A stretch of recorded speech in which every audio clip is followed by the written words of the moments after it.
Bien, las cifras, como hemos visto en el vídeo, hablan por sí solas. 450 participantes, 23 países, casi 90 ponentes.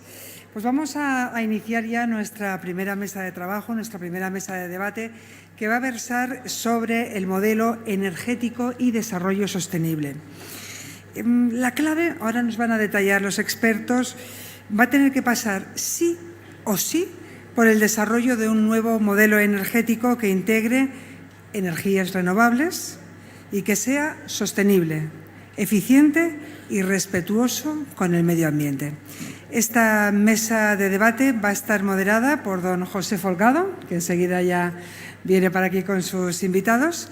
Él es economista, presidente del Grupo Red Eléctrica, además de consejero del Consejo Social de la Universidad Autónoma de Madrid. En distintas legislaturas del Gobierno de España ha ostentado el cargo de secretario de Estado en diferentes áreas, la de presupuestos y gastos o la de energía, desarrollo industrial y de la pequeña y mediana empresa. El señor Folgado pasa ahora al escenario y nos presenta a los invitados.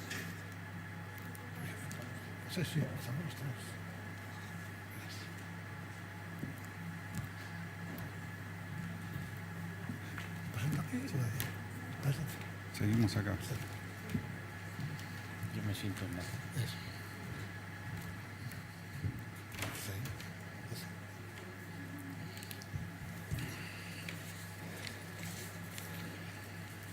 Muy bien, buenos días. Muchas gracias. Para mí un honor hacer hoy de moderador de este primer encuentro, ¿verdad? La verdad es que es enormemente importante lo que estamos hablando, ¿verdad? Estamos hablando de desarrollo sostenible. ¿Y qué modelo energético tenemos que aplicar para ese desarrollo sostenible? Miren ustedes, me acompañan dos ingenieros industriales con un currículum vitae impresionante. Me van a permitir que les diga unas breves palabras de cada uno de los dos ponentes tertulianos en este seminario. Alejandro Bulgaroni es un empresario argentino con una extensa experiencia en los sectores de energía y agricultura. Ingeniero industrial de la Universidad de Buenos Aires y desde 1965 ha desarrollado diversos proyectos y negocios basados en los principios de innovación tecnológica, preservación del medio ambiente e inversión en el desarrollo y creación de puestos de trabajo en las comunidades donde lleva adelante las actividades empresariales. Es el chairman y presidente de Bridas Corporation, una compañía independiente dedicada a la exploración, producción, refino y comercialización de hidrocarburos, siendo actualmente la principal empresa privada argentina en este sector. El señor Bulgaroni es también chairman y presidente de Bridas Energy Holding y director y chairman de Beusa Holdings, ambas empresas activas en petróleo y gas en Estados Unidos. El señor Bulgaroni es también líder en el desarrollo de proyectos agrícolas de alta tecnología y desarrollo sostenible, siendo el presidente de Inversora Agroindustrial Global y presidente y CEO de Agroland y Nuevo Manantial, empresas activas en los sectores de aceite de oliva, producción de leche en polvo, forestación y ganadería, así como en proyectos de energías alternativas. En los últimos años ha desarrollado importantes emprendimientos en la industria del vino, siendo el chairman de diversas compañías propietarias de viñedos y bodegas en Argentina, Australia, Francia, Italia, Estados Unidos y Uruguay. Es también vicepresidente de la Fundación Educando, una organización sin fines de lucro que apoya el diseño, desarrollo e implementación de programas de educación no formales en Argentina. Un currículum realmente impresionante. Un aplauso para él.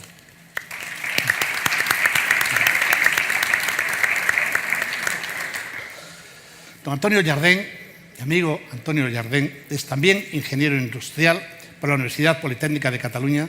Tiene una amplia experiencia empresarial con especial dedicación al sector de las infraestructuras y de la energía. Ha ocupado puestos de alta dirección en el Grupo Gas Natural, ha sido presidente de la patronal Sedigas y miembro del Consejo Directivo de Eurogas y del Comité Ejecutivo de la Unión Internacional de la Industria del Gas.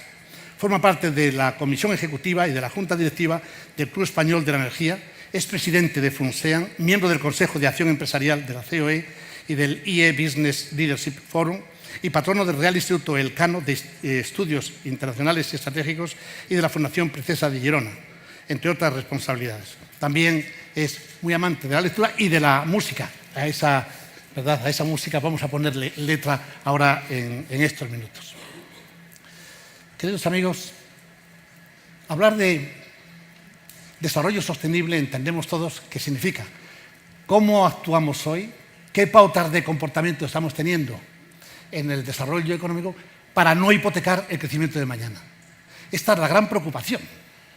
Es decir, podemos hoy crecer mucho, pero generar en el camino tales deseconomías externas, tales obstáculos que le hagamos flaco servicio al futuro, ¿verdad?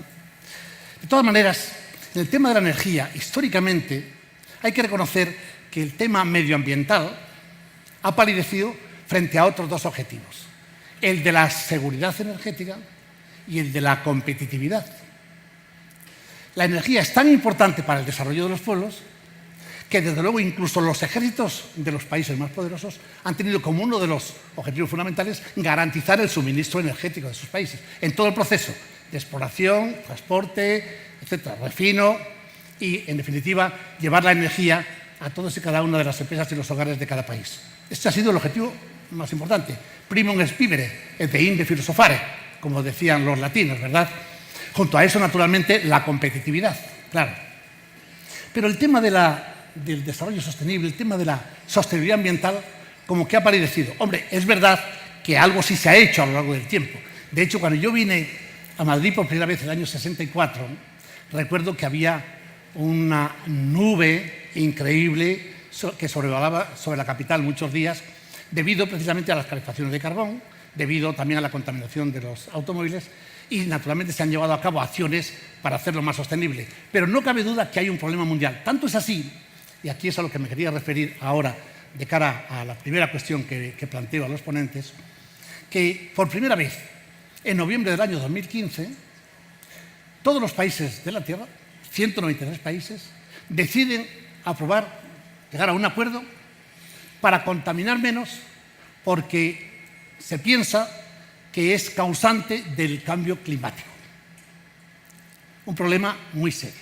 Entonces se dice, bien, hay que bajar, el clima ha subido y no puede subir más de 1,5 puntos, desde luego menos de 2 grados sobre la etapa preindustrial. Para eso los países tienen que aplicar acciones. En Europa se están llevando a cabo todo un programa de acciones. La pregunta que yo hago ahora, ¿cómo está afectando ahora mismo a los distintos países, áreas y regiones este planteamiento que por primera vez, hay un antes y un después de París, por primera vez adquiere conciencia ahora mismo el planeta? ¿Cómo cree, señor Bulgeroni, que en estos momentos están haciendo planteamientos coherentes con este acuerdo los distintos países y áreas geográficas? Bueno, primero, muchísimas gracias por la invitación. Nuria, Enrique, Valentín, es un placer estar acá con todos ustedes.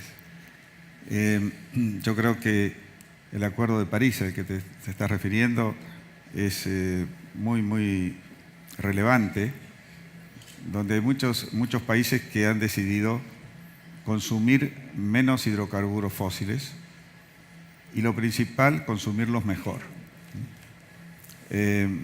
Esto va a tener que verse en los distintos países del mundo cómo llevan adelante ese compromiso. América Latina es una región que ha tenido históricamente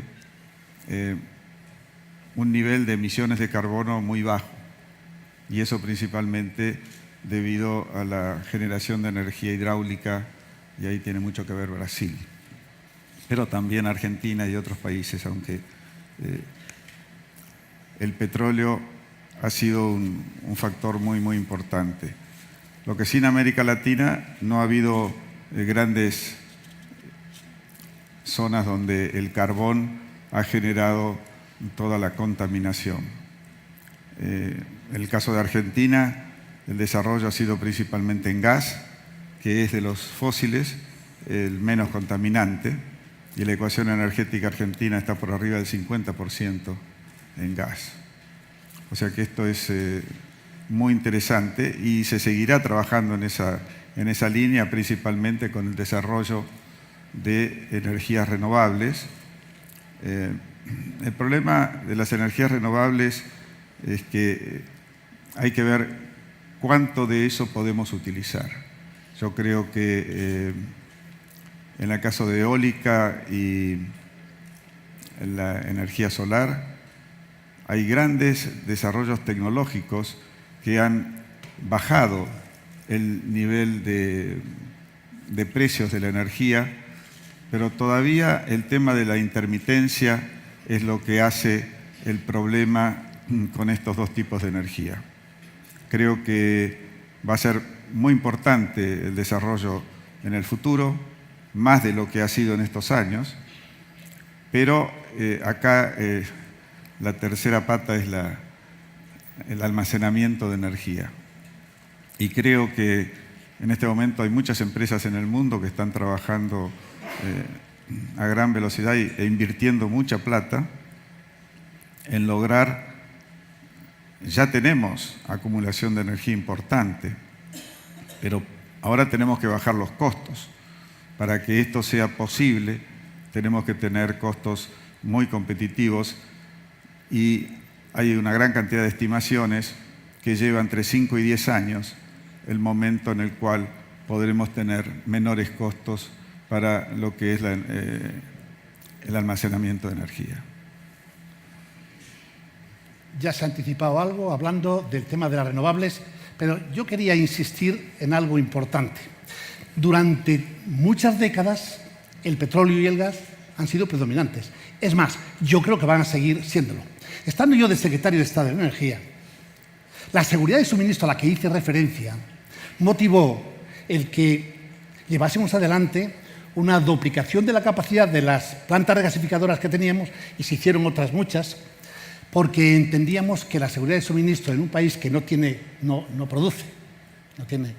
fuentes fósiles de energía, y para ser competitivos necesitábamos esa seguridad de suministro, y se hicieron todas esas, más que toda Europa junta, creo que incluso con Estados Unidos.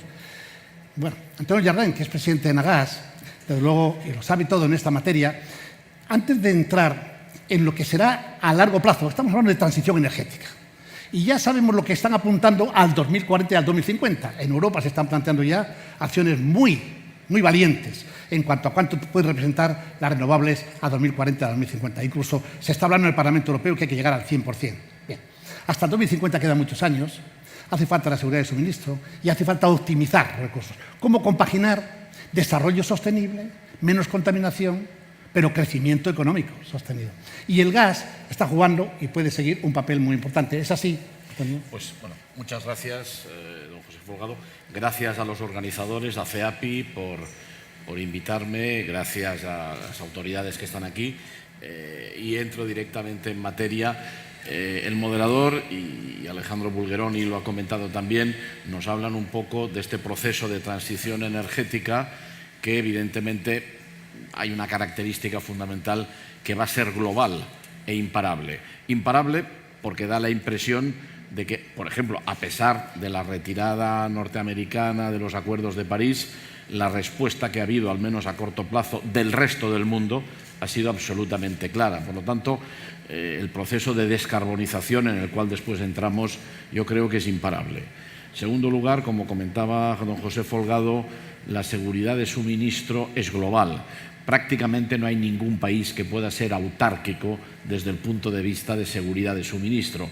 Y aquellos pocos que tienen muchos elementos, digamos, de hidrocarburos, de carbón, necesitan exportarlos para económicamente tener ingresos. Por lo tanto, no hay autarquía posible en el mundo energético desde el punto de vista de seguridad o de eficiencia económica. Tampoco la hay en la lucha contra el cambio climático, porque sería razonablemente sencillo decir no nos preocupemos, en algunos países dedicamos mucho esfuerzo y ellos lo hacen por todos.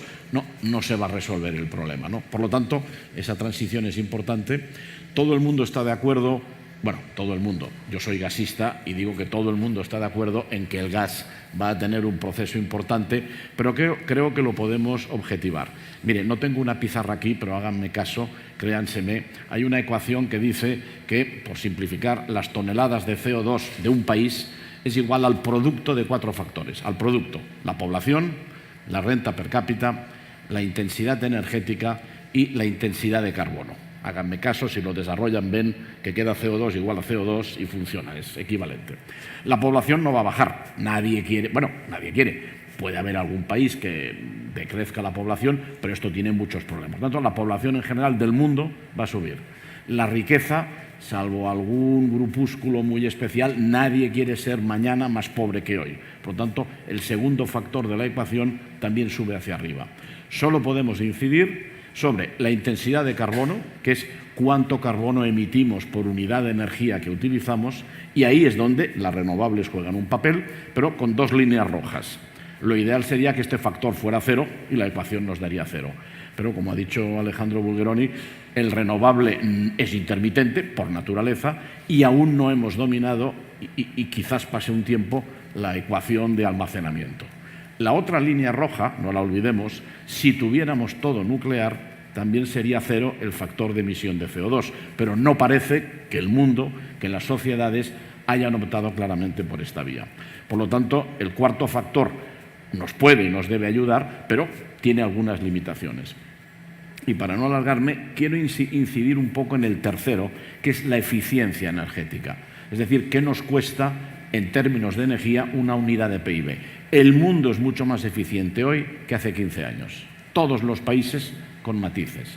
La eficiencia energética no hay que dejarla de paso, porque a veces, sobre todo en las reuniones de tipo muy político, etcétera, se hace mucha insistencia en el cuarto factor, que es avanzar hacia el renovable, absolutamente de acuerdo, pero no olvidando el factor de eficiencia. Eficiencia quiere decir, por poner un ejemplo que lo entenderemos todos, no es lo ideal, pero si cogiéramos el parque automovilístico de un país, la flota de camiones, y sin cambiar el tipo de motor ni el combustible, simplemente cambiáramos los modelos de más de 10 años por modelos fabricados hoy, seríamos mucho más eficientes. Consumen menos, emiten menos. Por lo tanto, en un camino largo, como es el de avanzar hacia la transición, hablo como ingeniero ahora, no olvidemos los pasos aparentemente modestos que también son necesarios. De 4 factores de la ecuación, sobre 2 no podemos influir y en todo caso suben. Podemos influir en los otros 2, el uno es la eficiencia y el otro es la emisión de carbono. Entonces aquí llegó la Agencia Internacional de la Energía, el Banco Mundial, recientemente han emitido informes en donde dejan claro que una progresiva sustitución más o menos lenta, más o menos rápida del carbón por renovable y gas natural puede ser el mix ideal para conseguir menos emisiones de CO2 y que al mismo tiempo esto sea económicamente, digámosle, rentable.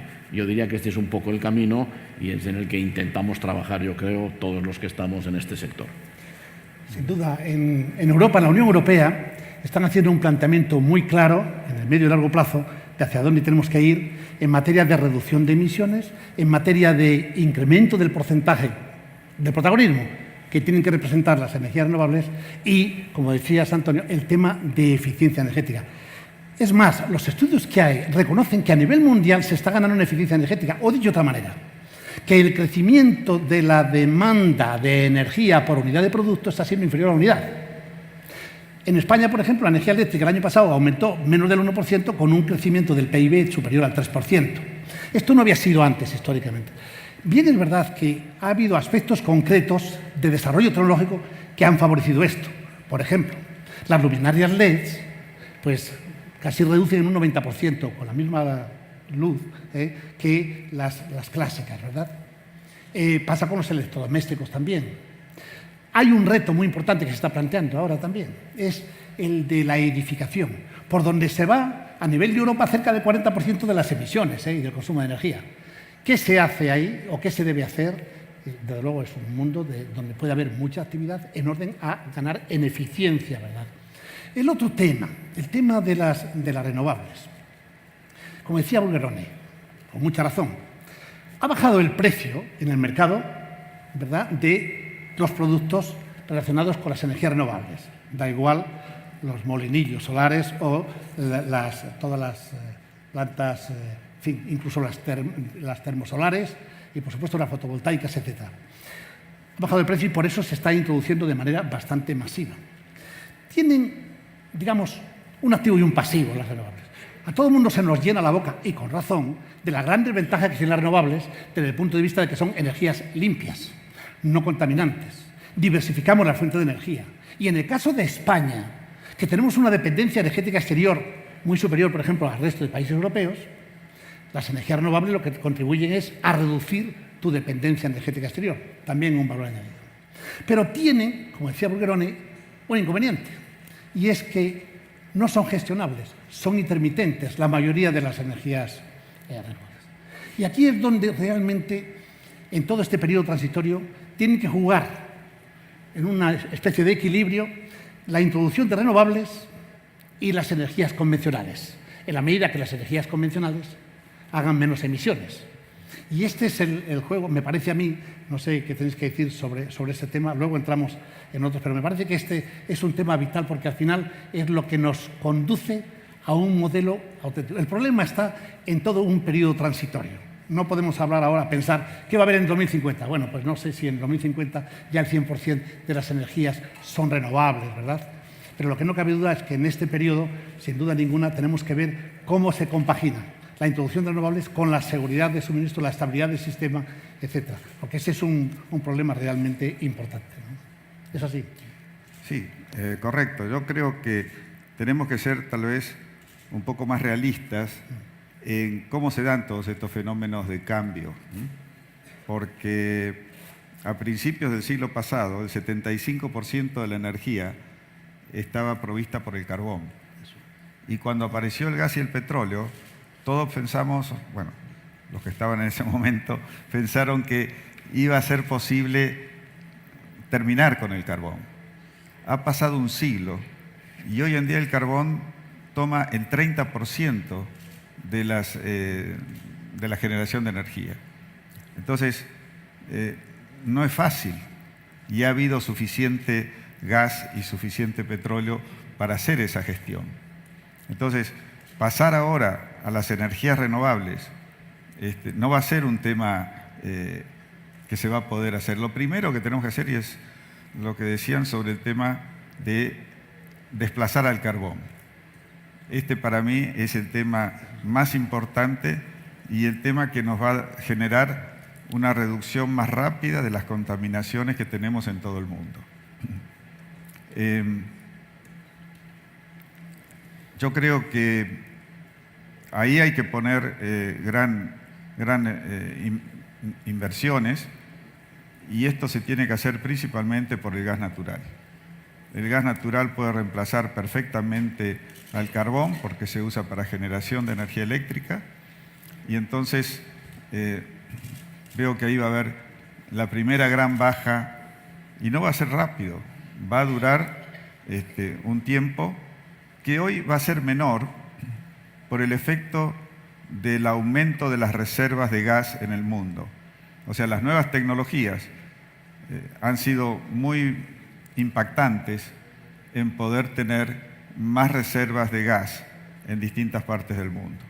Así que esto yo creo que es muy relevante y que al tener más oferta de gas, al tener más tranquilidad de que va a haber gas en el futuro, yo creo que va a poder reemplazarse el carbón tal vez un poco más rápido de lo que se trató de hacer durante muchos años.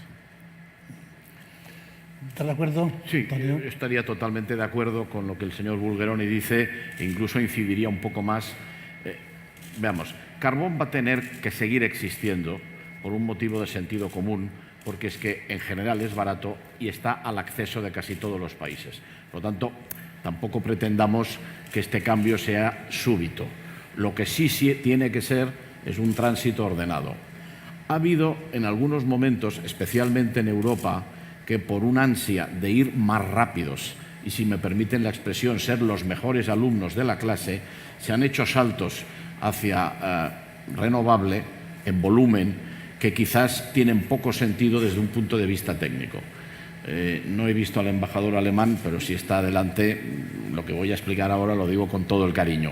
Alemania ha hecho un giro muy importante en los últimos años, está eliminando el nuclear y avanza hacia el renovable. Pero Alemania mantiene en su mix eléctrico más del 30% de la electricidad generada por carbón. Esto es un sinsentido. España debe estar ahora en un 15%, estábamos en un 10%, hemos subido. En el Reino Unido, por coger otro país europeo, tenían un mix de generación eléctrica con carbón hace 5 años, 2012, del 40% y de gas del 25%. Hoy es prácticamente al revés, el carbón ha pasado al 10-12% y el gas está en el 40%. El Reino Unido ha dividido sus emisiones de CO2, las ha eliminado en un 25%. Alemania en un 4 o en un 5%. Por tanto, quiere decir que no siempre el marcar un objetivo con el que estamos todos de acuerdo, el diablo está en los detalles, hay que ver, como se ha dicho antes, cómo llegas a este objetivo. Por tanto, tiene que haber un proceso de descarbonización, lento si se quiere, medido. Carbón tiene además, en fin, características importantes de empleo, etcétera, pero si no hacemos eso, nunca llevaremos al camino. Y ahí el gas efectivamente juega un papel muy importante. Estoy muy de acuerdo con lo que el señor Bulgerone dice. Hay ahora una serie de países que empiezan a descubrir que tienen reservas de gas importante, y esto es una doble arma positiva. Para crear riqueza interna, el gas es de lo más fácil de, por decirlo así, de mover en términos económicos y sobre todo para crear riqueza, es muy eficiente. Hago un paréntesis, en España en este momento el principal sector que consume gas no son los hogares, es la industria. Y es dentro de la industria más eficiente, la que exporta, la que cogenera, ¿no? Por tanto, ahí hay un camino. Y después está el tema también del gas natural licuado, que está empezando a entrar en sectores como soluciones que antes no existían. Por ejemplo, en Europa existe ya una normativa medioambiental que obliga a los grandes buques en la cercanía de las costas, hablo en términos generales, a no utilizar combustibles, digámosle, contaminantes y utilizar el gas natural licuado. Y después, no hay que olvidarlo, un fenómeno geopolítico, dos grandes países como es Rusia y Estados Unidos empiezan a ser exportadores netos de gas vía el gas natural licuado. Estados Unidos ya lo es.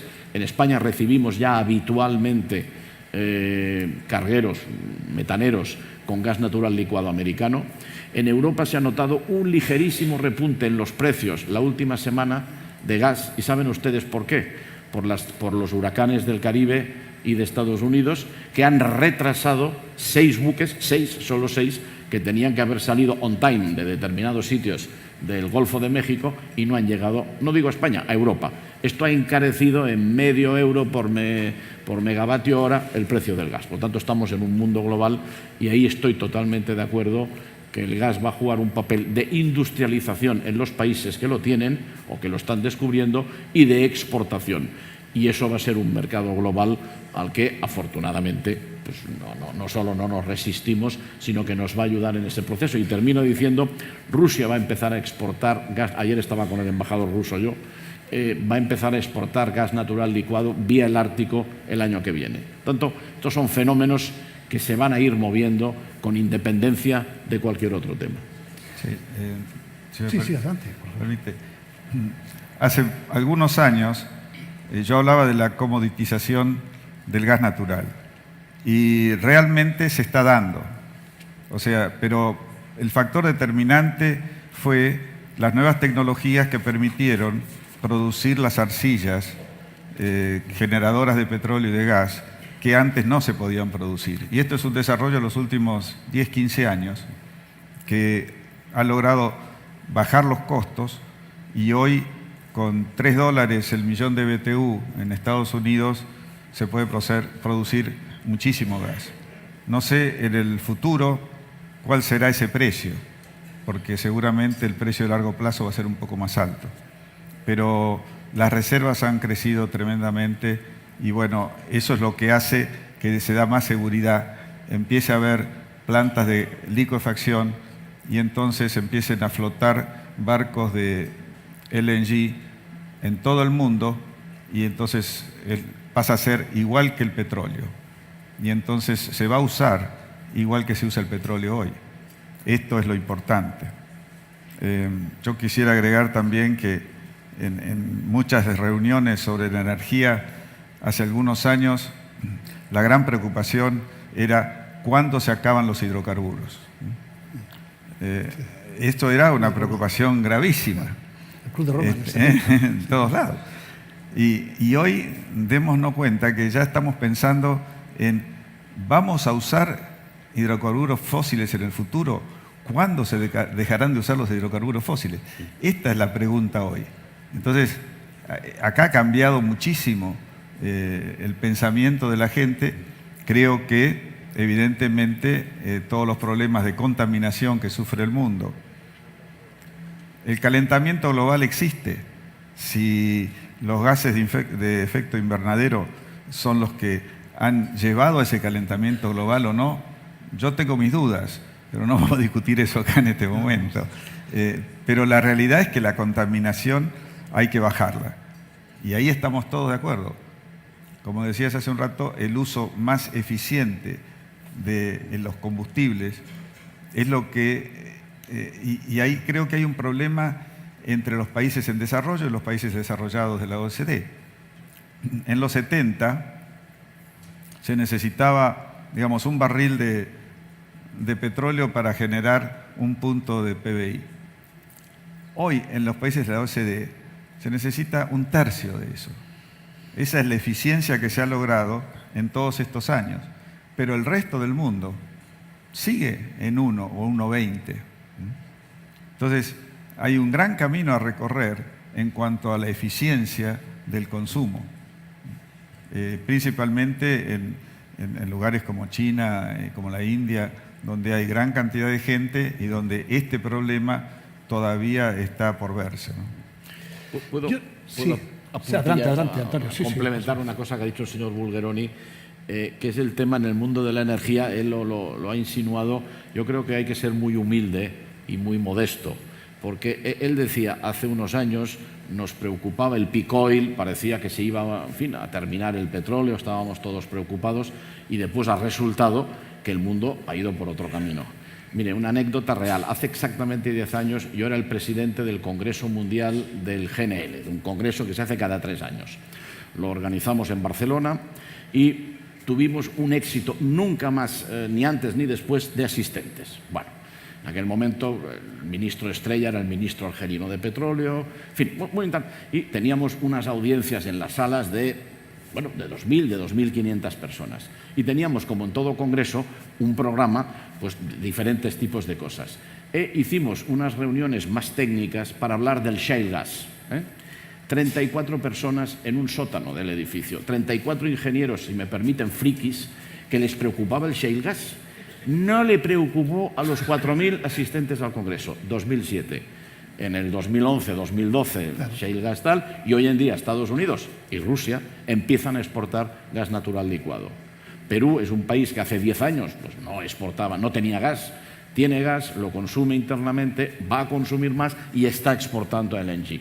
Por lo tanto, primero humildad porque no acertamos. Digo en términos generales, lo que vemos hoy o lo que hemos visto en el pasado no siempre funciona. Y creo que Bulgeroni decía también otra cosa interesante, el que fue durante muchos años el secretario general de la OPEP, el jeque Bellamani de Arabia Saudita, cuando le hablaban del peak oil, que iba a desaparecer el petróleo y tal, dice, oiga, puede ser que desaparezca el petróleo del mix. Dice, pero no va a faltar petróleo. Y él utilizaba una frase que es casi ya un chiste, la edad de piedra terminó, pero no por falta de piedras, terminó por otros motivos, ¿no? Por lo tanto, yo estaría con él. Creo que vamos a seguir, y lo ha dicho José Folgado, vamos a utilizar gas, vamos a utilizar petróleo en forma diferente a cómo la utilizamos ahora, vamos a utilizar menos carbón, y ese tendría que ser el camino, y vamos a utilizar mucho más renovable.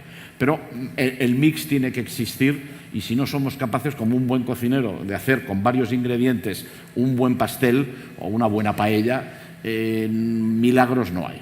Y por lo tanto, si nos saltamos etapas y pensamos que en 5 años o en 10 o en 15 podemos ir a un todo renovable, hoy por hoy no es factible, ni técnicamente, porque no hemos resuelto el almacenamiento, ni económicamente. Entonces, una cosa que preocupa, desde luego, a todos los consumidores, sean domésticos, sean empresas, son los precios de la energía, de todas las energías. Y aquí ha salido ya varias referencias a cómo los avances tecnológicos han permitido que bajen los precios de las distintas energías, tanto de las renovables, como decía Bulgeroni, como también de las convencionales. Eso es verdad. Pero fijaros una cosa más. En las renovables, no es solo que hayan bajado los precios de los costes, digamos, de hacer una instalación de 1 megavatio eólico. No, es que las renovables no tienen lo que le llaman a los británicos running costs, no tienen costes de funcionamiento. No hay que estar metiendo carbón, no hay que estar metiendo gas, etc. Lo cual quiere decir que a medida que aumenta el porcentaje de renovables en el mix de generación, la tendencia a bajar los precios en los mercados va a ser indefectible. Es más, el año pasado, en el primer semestre, en España hubo mucha agua, mucho viento, en fin, y hubo también energía solar. Todo eso motivó el que tuviéramos nosotros unos precios muy bajos en el pool de energía y compitiésemos con los demás países europeos e incluso hiciésemos bajar los precios en el mercado internacional. Ahora bien, bueno, y eso está pasando también con el gas, también pasó, con independencia de las subidas coyunturales. Todos los avances tecnológicos son buenos para el consumidor. Para las empresas, en su escandallo de costes, es muy importante que las energías bajen de coste, es evidente. Al mismo tiempo que queremos una mix que vaya de acuerdo con el desarrollo sostenible. Eso es así. Ahora bien, uno de los temas importantes que se plantea son las inversiones en interconexiones. Es decir, ¿en qué medida entendéis que esto puede ser muy importante para toda Iberoamérica, el que se incrementen las inversiones en interconexiones gasísticas y eléctricas para que converjan los precios, no haya ventajas relativas de unos países a otros en relación, es decir, para que haya un mercado más integrado? Eso podría ser muy bueno para la competitividad y para el desarrollo, entiendo yo. Desde luego, el Consejo Europeo de Jefes de Estado y de Gobierno de octubre del 2014 dijo, junto a esos 3 grandes objetivos de reducir emisiones, aumentar el porcentaje de renovables y mejorar en eficiencia energética, pongo un cuarto pilar, que es interconexiones. Y además fijó un porcentaje. Dice, para el 2030 tiene que haber un porcentaje de interconexión entre países eléctrico del 15% de su capacidad instalada. En España os diré que estamos en el 3 y pico.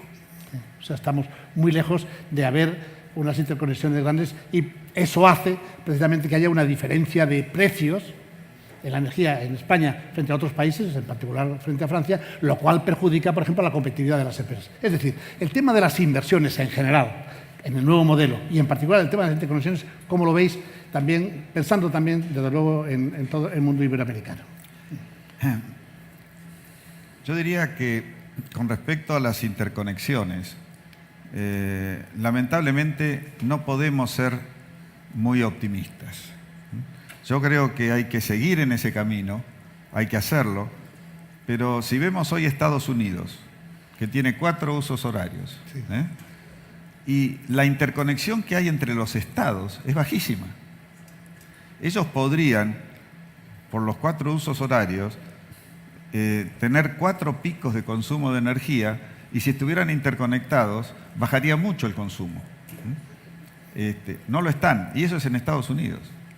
Entonces, pensar que los países de América Latina, que estamos bastante interconectados, Argentina tiene varios gasoductos con Chile y con Bolivia, tenemos conexiones eléctricas con Chile, con Bolivia, con Brasil.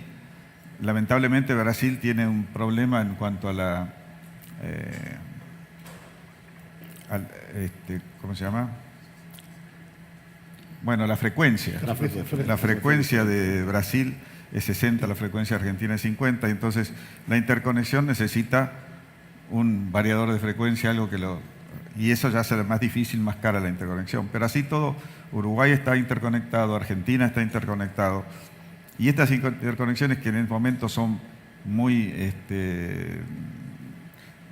de no gran voltaje, sino poca cantidad, van a crecer y seguramente va a bajar el consumo global por esas interconexiones. Pero es un tema que hace en muchos casos a las relaciones entre países, y entonces se mezcla la política, se mezclan los intereses de los países y no se ve el consumo energético y no se ve los problemas que hacen al bienestar global. Yo creo que tienen que hacerse todas estas cosas. Creo que son grandes inversiones que hay que llevar adelante, pero no podemos ser tan optimistas en eso, ¿no? Yo creo que, volviendo al tema del gas natural, las inversiones que son necesarias van a ser muchas. Si bien se ha bajado el precio de producir ese gas natural, en el largo plazo va a subir. Va a subir porque vamos a tener que ir a buscar el gas en zonas más difíciles, lo que se llaman los sweet spots. Muchos de esos sweet spots son los que hoy están llevando adelante este gran aumento de producción de gas y baja de precio. En el largo plazo eso va a crecer un poco, no sé, tal vez $1.50, no más. Pero si se baja el precio de la energía, lo cual es muy interesante para todos, tengamos en cuenta que hay cientos de millones de personas en China y en la India y en otros países del mundo que no reciben energía. Y hay ahora un consumo muy bajo de una gran cantidad de personas. El consumo per cápita de los países de la OECD es 3 veces el consumo de otros países, y hay lugares donde 10 veces. Entonces, por eso decía que el desarrollo en los países desarrollados, el consumo de energía en los países desarrollados va a ser 1, y en el caso de los países en vías de desarrollo, el tema es totalmente distinto. Al bajar el precio de la energía global, va a haber más personas que van a querer tener energía y que lo van a lograr. Entonces, vamos a tener un problema de que tenemos que satisfacer esa demanda de energía con tremendas inversiones en todos lados. Entonces, no va a ser tan rápido el cambio. Yo estoy totalmente de acuerdo. Además, pensando solamente, es un tema matemático. Hoy, entre el 84-85% del consumo de la energía viene de combustibles fósiles, donde el 30% es carbón. Entonces ya reemplazar al carbón, llevarlo al mínimo, va a ser un trabajo importante de generación de todo ese gas. Ahora, si queremos pasar el 85% al 20% y el 15%, que son las energías renovables, al 80%, la labor va a ser muy difícil y va a llevar muchos años. Esa es mi conclusión. No, muy rápido, totalmente de acuerdo. En el mundo, grosso modo, sobre 7.000 millones de habitantes, podríamos decir que 2.000 están con un nivel de consumo energético y de calidad elevado, y 5.000 están con índices de consumo muy bajos porque realmente no tienen cubiertas las necesidades básicas energéticas. Esos 5.000 van a querer, con toda la razón del mundo, tener el mismo nivel. Podemos intentar que los países más desarrollados sean muy eficientes, lo estamos siendo, y mantengan esa especie de consumo per cápita sin subir, pero en valor absoluto, incluso siendo todos muy eficientes, pues hay del orden de 4 o 5.000 millones de personas que en los próximos 15, 20, 30 años van a tener un nivel de consumo energético, por eficiente que sea, mucho más elevado. Por lo tanto, en volumen, yo estaría de acuerdo, probablemente los precios de la energía tenderán a subir porque va a haber una demanda mucho más grande. Razón de más, desde el punto de vista económico, de ser eficiente, y desde el punto de vista del cambio climático, de la lucha contra el cambio climático, de tener muy claro estos mix que te pueden llegar. El tema de las interconexiones, evidentemente en el caso del gas hay una facilidad, no tenemos los problemas de frecuencia eléctrica, en Europa también existe una barrera invisible entre los antiguos países del este y Europa occidental por tener frecuencias diferentes. En Japón, país desarrollado donde los haya, la mitad del Japón hacia arriba tiene una frecuencia y la mitad hacia abajo, fruto de la historia. Alemania desarrolló a principios del siglo XX energía eléctrica en Japón con una frecuencia y equipos norteamericanos de equipo. Bueno, Japón sigue teniendo 2 frecuencias que parten el país. En el caso del gas es más sencillo, pero lo cual no quiere decir que lo tengamos resuelto.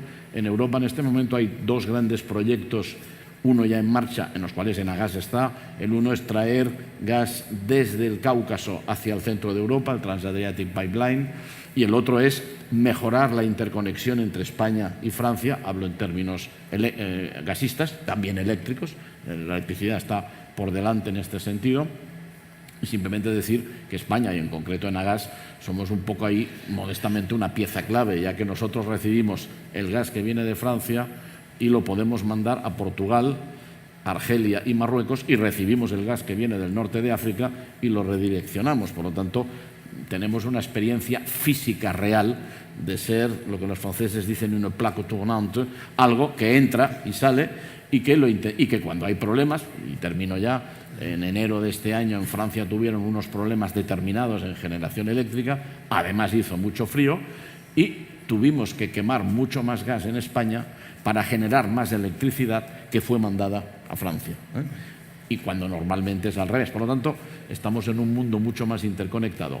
En el caso de Latinoamérica, quizás en el terreno del gas, es cierto que hay algunos países que tienen establecidos ya contactos bilaterales muy claros, Chile, Argentina, Bolivia, Brasil, México, Estados Unidos, pero en el resto hay camino a recorrer para hacer una red de gas más general, digámosle, que sirva tanto para crecimiento económico como para seguridad de suministro. Decía el ministro Guindos que las economías mundiales están ahora mismo en un proceso de recuperación y que el crecimiento de los países en desarrollo estaba siendo superior al de los desarrollados. ¿Sabéis que los estudios de prospectiva que hay, los más frecuentes, están diciendo que las próximas 2 décadas van a engrosar la clase media mundial en unos 2.500 millones de personas? Algo a lo que hacéis referencia del aumento de esa clase media, con todo lo que significa desde el punto de vista de la demanda de distintos productos y, naturalmente, la demanda de energía. Uno de los aspectos que quería incidir y quería vuestra opinión, ya avanzada este seminario, este encuentro, es el tema del transporte, que está habiendo una auténtica revolución tecnológica y, desde luego, unos planteamientos que pueden ser disruptivos. Pero me gustaría saber vuestra opinión, en qué medida este modelo de desarrollo sostenible que queremos desde el punto de vista energético va a afectar al sector del transporte, donde estamos hablando del 25% de las emisiones de gas de efecto invernadero y probablemente del 40% de la demanda de energía mundial está relacionada con el transporte, tanto el de pasajeros individuales, los automóviles, como el transporte colectivo, el transporte de mercancías, etc. Es toda una discusión que se está haciendo ahora aquí en España. Yo quiero pensar que en muchos países también de Iberoamérica. ¿Qué pensáis sobre esto? ¿En qué medida va a afectar al nuevo modelo energético los planteamientos y los desarrollos que hay en el ámbito del transporte? Me refiero el coche eléctrico, transporte de mercancías por ferrocarril más que por camiones, etcétera, etcétera. Bueno, primero hay que ver la infraestructura necesaria para que eso suceda. Y es cara, no va a ser fácil desarrollarla, pero se está en vías de hacer. Esto, en definitiva, es ser más eficientes en el uso de la energía, porque toda esa energía eléctrica tiene que salir de algún lado. O sea, el tema es cómo generamos esa energía eléctrica que va a mover esos autos y todo ese tipo de facilidades. Y esa energía eléctrica, la mejor forma de generarla hoy es con gas. También las renovables. Y va a ver que ya hay muchas experiencias de gas renovable, ¿no? O sea, trabajar con solar o con equipos eólicos y con turbinas de gas. De esta forma tratar de hacer una ecuación más homogénea, estable, no tanta intermitencia.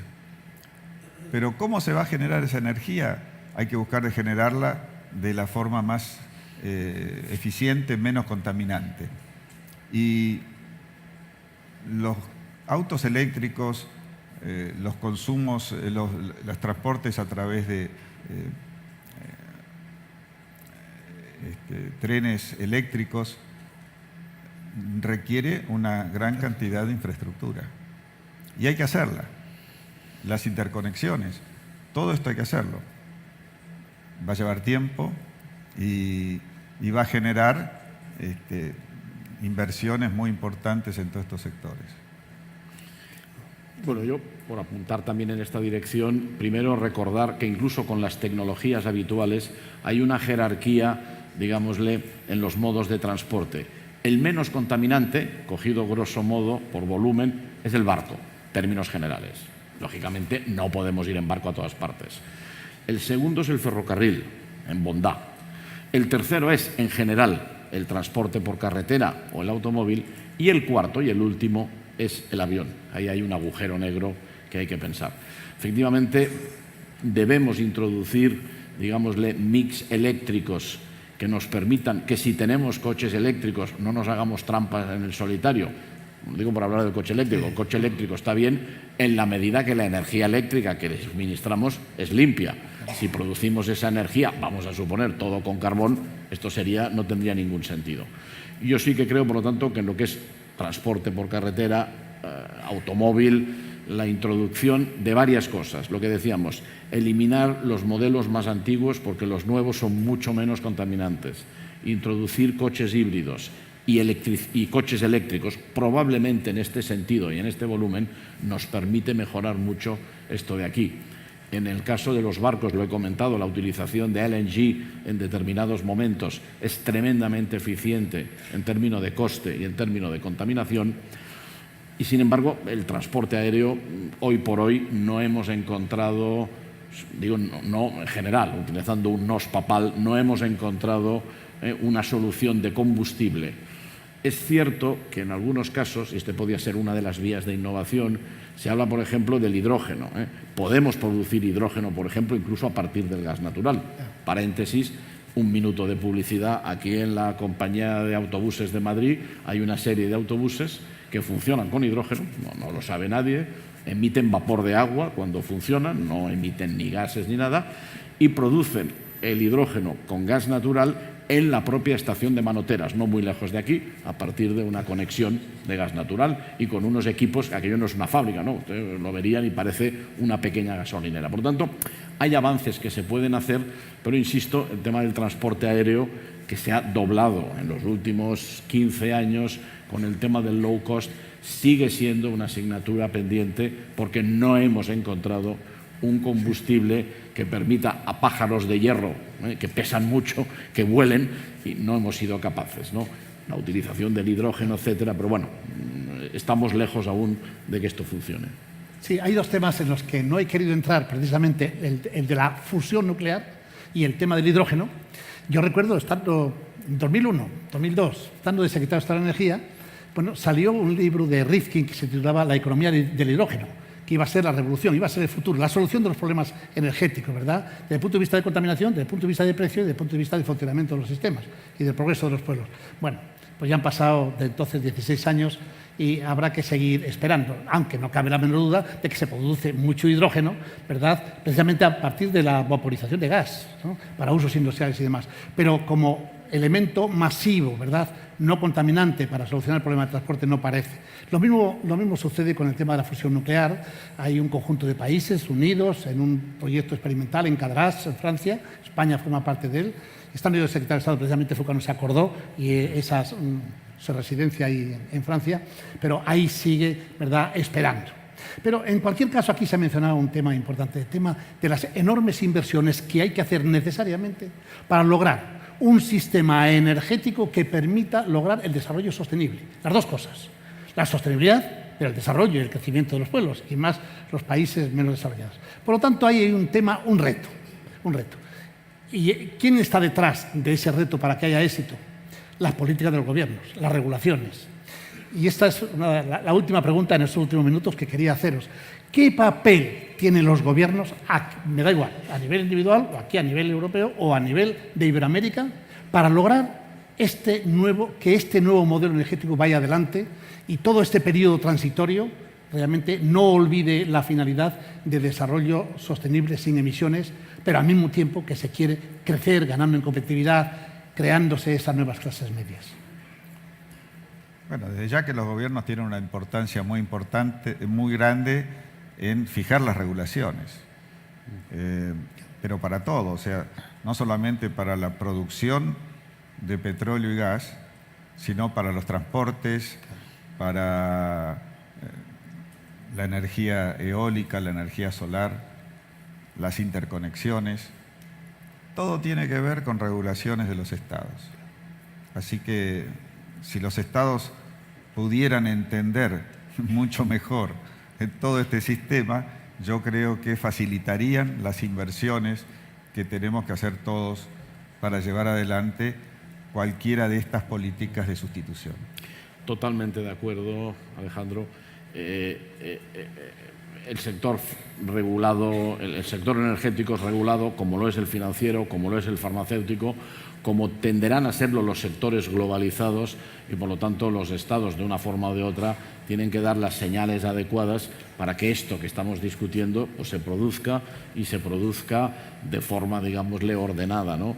Yo soy muy optimista en el sentido que creo que el sector privado estamos demostrando que invertimos, e invertimos mucho dinero.